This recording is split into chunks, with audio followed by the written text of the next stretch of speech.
Ito ang Love Radio Academy kung saan ay inihahandog namin ang mga iba't ibang estudyante mula sa iba't ibang paaralan o universidad dito sa Pilipinas. At kasama nga ang inyong teacher na merong teeth. Ano yun? May teeth, diba? May ngipin at the same time. May sir. Ano yung sir? Mahilig sa sir. Charot, kami darot. So anyway, yes, kabisyo, kapiling si DJ Rocketera. At si DJ Gab. DJ Gab, driver from pamantasan ng lungsod ng Maynila. At bilang huling oras na natin ngayon, DJ Gab, driver, baka meron kang last shoutout dyan. Siyempre, DJ Rocky, sa aking last shoutout, gusto kong batiin ang PLM community. Ng mismong block ko na BAC34 na last year ko na sa school na ito. Kaya gagalingan na at gagawin na ang pinaka-best. Oh, pinaka na best pa, yes, no? DJ. Eh di sobrang best na yon. Uy, pero gaano ka kasigurado na last year mo na ngayon at gagraduate ka na? Sure ka ba? Sure, DJ, sure. Talaga sure ka. So, graduating student ka ngayon. Ilang subjects na lang natitira sa'yo? 8. I think 8 na lang, DJ Rocky. 8 subjects and 2 semesters. Yes, DJ. Okay. Tapos, kailan magsisimula ulit yung panibagong academic year? Based sa aming academic calendar, DJ, it's on 2nd week of August. Uy, 2nd week of August. So that means, eto talagang panahon na ito ay bakasyon ninyo. Yes, DJ. Pero nag-i-internship pa kayo. Grabe no, panira talaga ng buhay ang internship, no? De, biro lang. Pero kumusta naman yung ninyo, yung break ninyo for this particular summer? Okay naman, DJ Rocky, nakakahinga naman. Nakakahinga naman. Nakakahinga naman po. Humihinga naman. Humihinga. Feeling mo ba pagpasok ulit ng academic year, parang ang dami mo na namang gagawin? Ngayon pala, DJ, iniisip ko na yung mga gagawin ko. Nasa stress na po ako. Talaga nasa stress ka na ngayon. Pero madali namang mangopya, diba? Charot! Charot with darot. Kasi kapag ganyan yung kurso, communication arts, parang ang hirap naman din talagang mangopya. And wala namang way, diba, na mangopya tayo kasi output-based yung mga projects natin sa mga ganitong klaseng kurso eh. Hindi na ito yung tipong mga theoretical o hindi na ito yung tipong 1+1. Hindi na siya ganun eh. Kumbaga, makikita dito yung abilidad mo as a human being. And so far, ano yung pinakagustong-gusto mong subject o ginagawa sa kursong communication arts? So for DJ, ang pinaka-favorite ko yung masabi ko may experience. Siguro nung third year po ako last year or this year, yung naging sa theater, yung drama arts po namin. Yun theater talaga. Arts, yes. Theater arts dahil nga sumasayaw ka. Yes.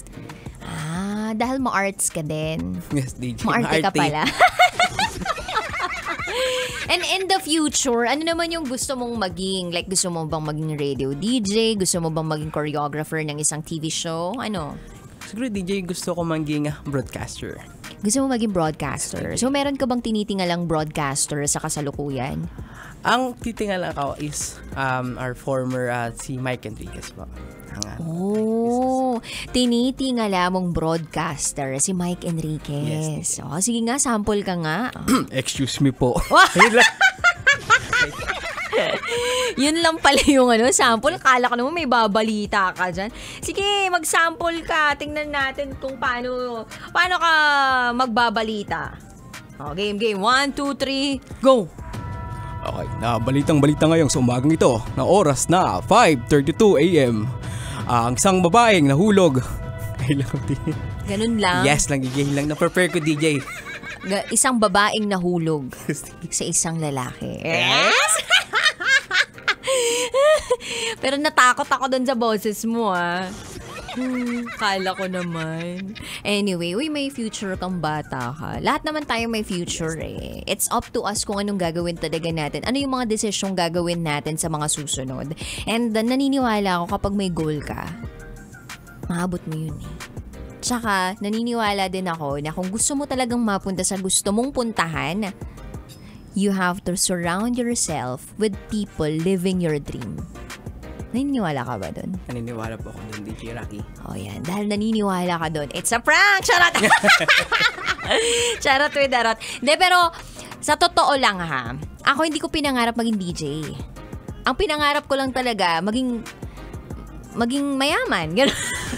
Same tayo dun, DJ. Dumami yung pera. Pero syempre, bago ka talaga magkaroon ng pera, you have to do something na magmamaterialize into money. So, pwedeng negosyo, pwedeng pagtatrabaho. Tapos marami pa silang sinasabi. Yung mga matatanda sa atin, yung mga mas marami experience kaysa sa atin, ang sinasabi nila, pag hindi ka nagnegosyo, hindi ka talaga yayaman. So, dapat may negosyo ka, blah, blah, blah, blah, blah, blah. Pero, naniniwala din ako dun sa parte na hindi lahat ng tao kayang mag-handle ng negosyo. Ikaw ba, kaya mo mag-handle ng negosyo? Kaya naman, DJ Rocky. Ayan. Anong negosyo na iisip mo?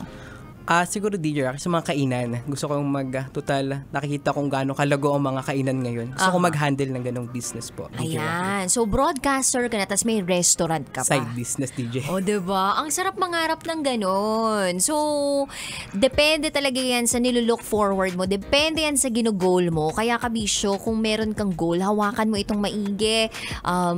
Surround yourself, people living in your dream or living with your dream. And naniniwala ko makukuha mo to. Hindi man sa ngayon, pero balang araw. Oh, tsaka kahit minsan di mo pangarap, kung ito talaga yung nilaan ng Diyos para sa'yo, then dun ka talaga mapupunta. And lahat ng job, meron pong purpose. Alam mo ba yun? Yung meron kang purpose sa mundong ito.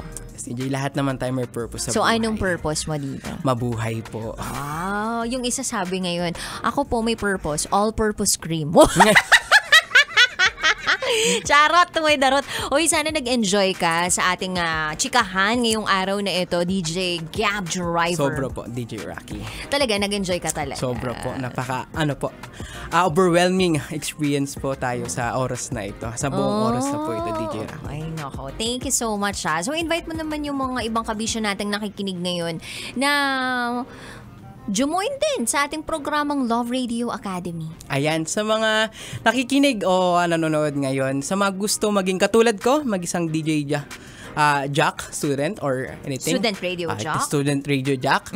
Mag-email lang po, nakikita nyo ay rakitera@gmail.com or directly na lang i-message natin si DJ Rocky sa kanyang Facebook page. Ayan, i-message nyo lang ako. So, may gusto ka pa bang ihabol na pasalamatan ngayon, DJ Gab Driver? Yes, DJ Rocky. Gusto ko lang magpasalamat sa inyo, DJ Rocky. And salamat sa opportunity nga binigay nyo. Salamat sa mga nakikinig. Salamat sa mga nanonood. At salamat sa mga lahat po, DJ. Ayan, pasalamatan natin ang kisame, ang ang mouse, ang aircon natin. Pero thank you so much kasi pinadaling mo ang trabaho ko. Pag mag-isa lang ako, masyado na ako nag-e-effort. Pero pag dalawa tayo nag-uusap, parang natural lang ang lahat. And gusto rin natin pasalamatan, DJ Gab Driver, ang mga nakatutok na nakasakay sa modern jeep na bumabiyahe from Marikina to Cubao. At yung driver pala nitong jeep na ito ay kasama ang kanyang anak at ang kanyang apo. At ito malupit.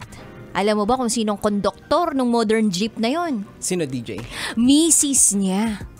Alam mo kung bakit misis niya yung konduktor? Para diretso sa kanya yung pera.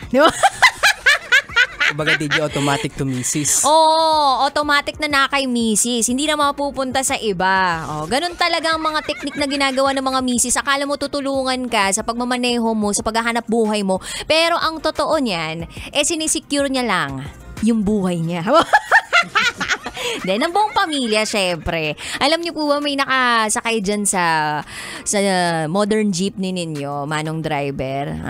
Ma'am, may nakasakay po dyan. Tingnan mo pong maigi, Sige po, ilibot niyo po yung mga mata ninyo dyan sa modern jeepney na yan. Meron po kayong makikita. Ay, di niyo pala makikita kasi madilim. Charot! Charot! Hindi, baka makita nyo naman. Depende kung gaano kalinaw yung mga mata ninyo. Basta meron kayong masisipat dyan na lalaki, na pogi, ayan, at higit sa lahat, mabango. Pero, hindi babaero. At shoutout din pala kay Sir Elmo Sese na nakikinig ngayon. Uy, maraming salamat Nag-badminton yan kahapon. For sure. So, yeah. Ang dami ko namang pinapasalamatan ng mga tao dyan. Sige na nga, ang dami ko ng daldal dito. Kami po yung magpapaalam na. Wag po kayong mag-alala, magkakasama pa rin naman tayo tuwing Sabado. Ako po, personally, DJ Raketera. Magkasama pa rin naman tayo 2 to 6 p.m. Yung Rocky Secret Files kahapon nagpaalam na siya. Huling araw niya na kahapon So abangan niyo na lang po yung mga susunod na kabanata ng aming buhay dito sa Love Radio. Wag po kayong mag-alala. Nandito lang kami. Yes! Nandito lang kami. Yan, nakapiling ang inyong Basa Princess DJ Raketera. At DJ Gab Driver. Dito lang yan sa stasyong number 1. 90.7 Love Radio. Kailangan pa bang i-memorize yan? Basic. You know, basic.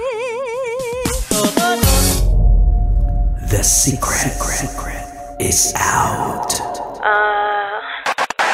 Medyo mahirap talagang aminin tong sikreto kong to, pero kasi The files have gone missing. actually hindi lang naman ako yung nagtago Lahat kami. July 15, 2024. Abangan.